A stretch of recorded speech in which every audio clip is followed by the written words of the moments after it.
Dr. Shabir, welcome to Let the Quran Speak. It's my pleasure to be on. Many seemingly successful individuals have realized later in life that, they haven't really achieved what they wanted to achieve. How do we define success in the Quranic or in the Islamic way? Yeah, so the Quran speaks a lot about success, and it uses two well-known words for this. One is Falah, which is mentioned in our call to prayer. When the call to prayer says, Hayya ala Falah, come to success. So that is called a success. So we need to That's really interesting. That. Yeah, we need to unpack that. And then the fawz is another term for success. And this is a common word used in Arabic in everyday conversation. A faiz would be a winner. And one would,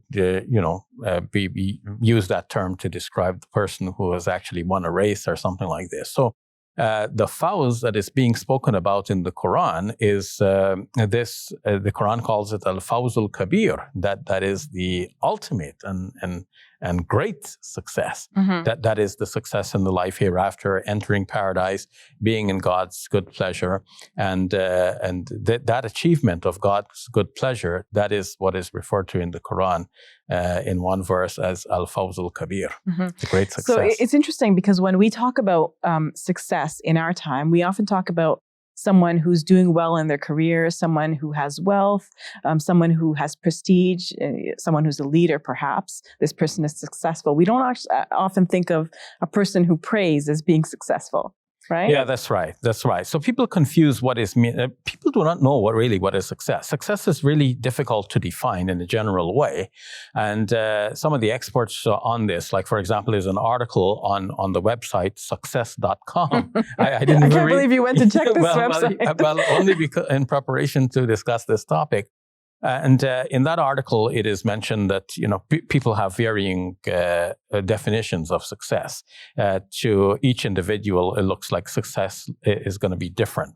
But generally, they're saying it's what makes you happy, really, that could be defined as success for each individual.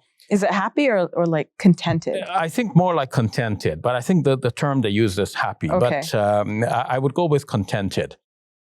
Because one might look at a person and see that this person doesn't look happy to us. But if we ask what's going on in the mind of that person may be very contented with meager material resources, but somehow they have a kind of inner peace and satisfaction. To me, that is success.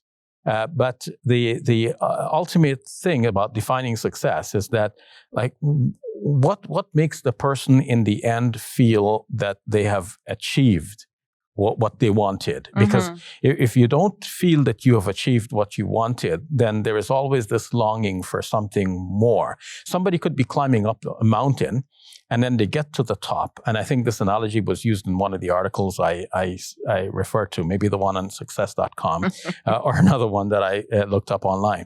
So you climb all the way up, you get to the top of your mountain, but then you're looking out and you see that there's another mountain there, and that's the mountain that you realize that you really should have wanted.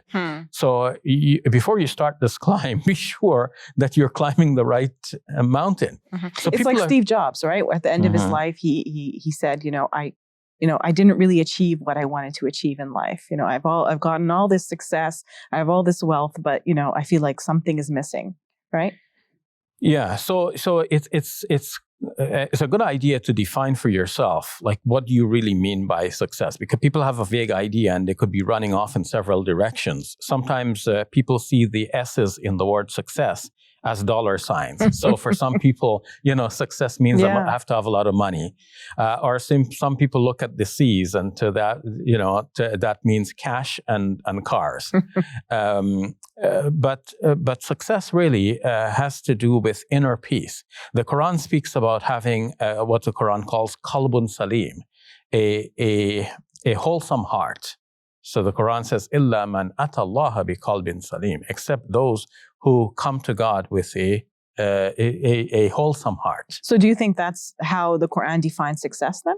Well, this is one way of thinking of success. I wanted to unpack the idea that the word falah or success is used in the call to prayer. When it says come to prayer, come to success. Hayya ala salah, hayya ala falah. Come to prayer, come to success, as if the prayer itself is the success. And for many Muslims, this actually is really their satisfaction in life.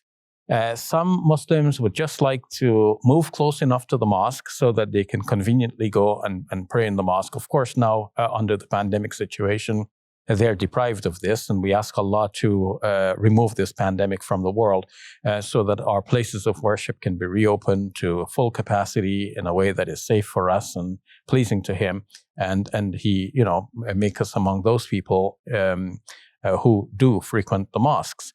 So for some Muslims, this is success. Like for some Muslims, if I have a reasonable job, I'm just taking care of my expenses, I have a reasonably comfortable dwelling, and I can devote the rest of my time. I go to the mosque, I pray my prayers there in the mosque. I'm successful. So many Muslims, this is what they wanted to achieve, and they've done it, right? So one has to be very clear what exactly they mean by success. And maybe success is in helping other people. That's your vision of life, of what you want to be.